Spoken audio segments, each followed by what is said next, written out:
Осы жерде мен өз басымдан өткен бір мәселені айтып отырмын. Бұл балабақшаның тілі. Балабақшадағы мемлекеттік тілдің дәрежесі қандай? Мен осыдан 3-4 жыл бұрын немеремді 2 балабақшаға кіргізіп, осы сол жағалаудағы, Нұрсаяның айналасындағы Бебби дей ма, ағылшынша бір нәрседен басталады. Содан кіргізіп, екеуден де алдым. Өйткені ол 2 балабақшада да не деп жазылған? Қазақ және орыс тілінде деп жазылған. Қазақ және орыс тілінде де болғасы бердім. Бірақ қарасам, немерелерім орысша сөйлей бастады. Неге олай деп бардым? Барсам, ол жерде маған қазақша жауап беретін адам табылмады. Бірақ қазақша және орыс бөлімі дейді.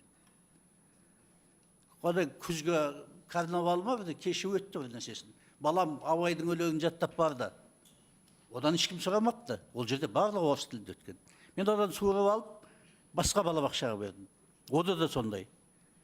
Осы сол жағалаудан мен осы сондай қазақ тілінде балабақша таппадым дұрыс. Содан кейін дайындау орталығына бердім. Ол жерде дұрыс болды. Енді мәселе, кейін мен зерттедім осы жалпы балабақшаларды сол кезде. Сонда шамамен, енді мен толық санын айтылып, шамамен бізде қазақ тілді балабақшалар 40% болса, орыс тілді 30% болса, қалған 30%-ы қазақ және орыс тілінде. Ал бірақ сол қазақ және орыс тілде дегеннің бәрін, мынау аралас мектеп сияқты, барлығы орысша өтеді. Сондан оны да орыс тілде қосып жіберу керек. Сонда олар 60-70% болып шығады. Міне көрдіңіздер ме? Сондықтан мына жерде мынандай сан көрсетіп тұр. 12 мың мектепке дейін ұйымда 1 миллионнан астам бала тәрбиеленуде, соның 710 мың бала, яғни 60%-дан да астам баяндамадан жекеменшік. Жекеменшік. Яғни бұл көріп отырсаңыздар, оның тағы да 600 мыңдай қалады екен.